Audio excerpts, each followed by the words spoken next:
Hey guys, welcome back to a new video. Today we're gonna take a look at some of the new content we can expect to see in Season 2 of Delta Force. This was not officially shared for the global version of the game yet, but we already have some details of the Chinese version, and this is always a bit ahead of everyone else, so it usually shows us what we will get shortly after. There are also some leaks shared by leakers on duty, and I can tell you this season already gives me nightmares. And the first reason for this is the new operator. He's called Alexei Petrov, is another engineer, and he comes with a riot shield, a grappling gun and a barbed wire grenade. So it's kind of like a mix of McKay and Dozer from Battlefield 2042.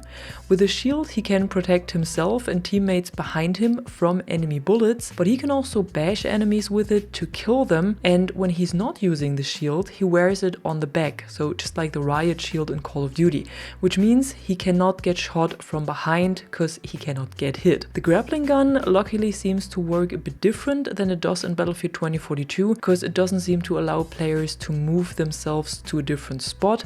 Instead, it's made to grab objects or enemies and pull them towards the player. You can also grab down teammates with it and get them out of a danger zone, so you can revive them behind cover, for example.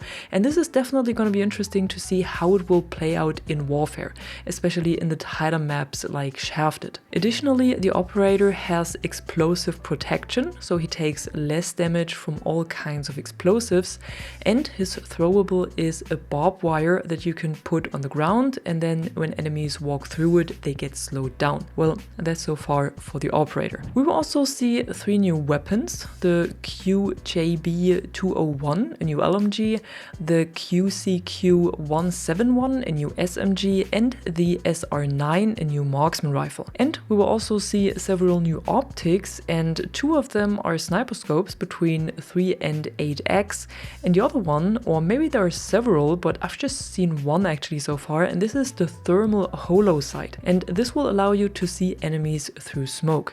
In the first leaks from the mobile version of the game, it didn't seem like you can look through smoke with a thermal, but the screenshot we got from the Chinese PC test version clearly shows that it's possible, so I'm guessing that this is the version we will see in our Season 2 as well. What has also been tested lately, but on the mobile version, not on PC, is a new movement mechanic that should be very familiar from Call of Duty, because it's the dolphin dive. So on a press of a button you can dive forward with your character to get out of cover or behind it.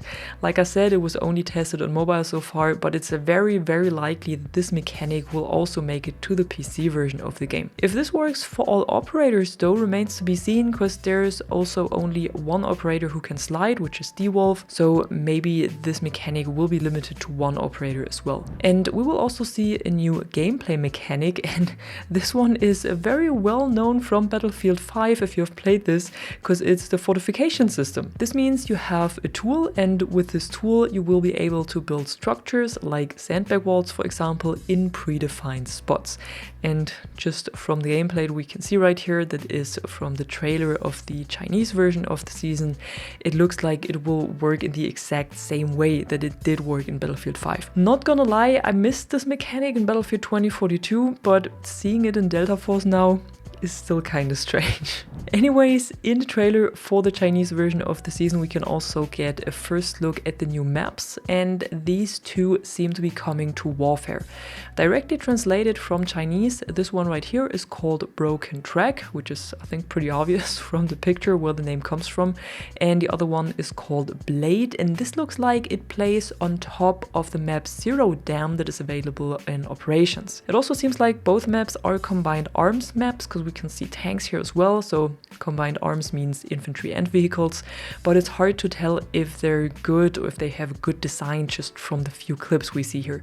In Operations there doesn't seem to be a new map this season, but instead the Zero Dam will receive a map extension, which I think will be the top part of this Zero Dam as well. We will also see an arena mode coming to the game in Season 2, where 3 teams of 3 players compete against each other, and this also seems seems to be accessible through operations. Because in the trailer we can see that the gameplay is more operations-like and you prepare for it just like you do in operations. And you're also fighting on small maps for Mandel bricks. So not a mode specifically made for Warfare this time, but probably interesting for Warfare players who were not interested in operations so far, maybe because the maps were too big and the rounds too long, or they're not a big fan of the extraction in general. But this one seems to be different, so probably shorter rounds, more close quarters combat, smaller maps and so on. So probably interesting for Warfare players. And yeah, that was everything we know about the next season so far. I'm really getting a headache, to be honest, thinking about that new operator and the riot shield. Not so much the grappling gun. Will definitely be interesting to see how this works and how this plays out, especially in Warfare. And then there is this dolphin dive, so I already see everyone flying around corners like they did in the trailer for Black Ops 6 with the Omni movement, because it looks pretty similar. And this is definitely a mechanic I did not expect and did not want to see in a game like Delta Force. The thermals are alright, I guess, as long as they have cons as well, because we have a lot of smoke and probably a smoke spam in some situations and on some maps, so I think thermals could be a good counter for this. And the new maps look good so far, but like I said, it's hard to tell how well they are actually designed just from those few clips. And I really cannot get over the fact that they also get in the fortification system from Battlefield 5. I don't know, I wish they would give this game a bit more of an own identity, you know? Instead of just copying everything from other games, because that's what will make a difference when it comes to the longevity of this game. If they keep going like this and keep copying just the mechanics from other games, there will be more and more players over time saying, why should I play Delta Force instead of playing Battlefield or Call of Duty? Because that's where they get their gameplay mechanics from, so I can as well play those games. So the game definitely needs an own identity and something that makes it unique and something that makes players come back to it, because it's specifically only existing in this game and the other games don't have it. So maybe like a server browser or something. Anyways, that was it for today. If you enjoyed the video, don't forget to drop a like and subscribe, and tell me in the comments below what you think about all of this. Until then, thanks for watching. I'm Catwoman and you are awesome.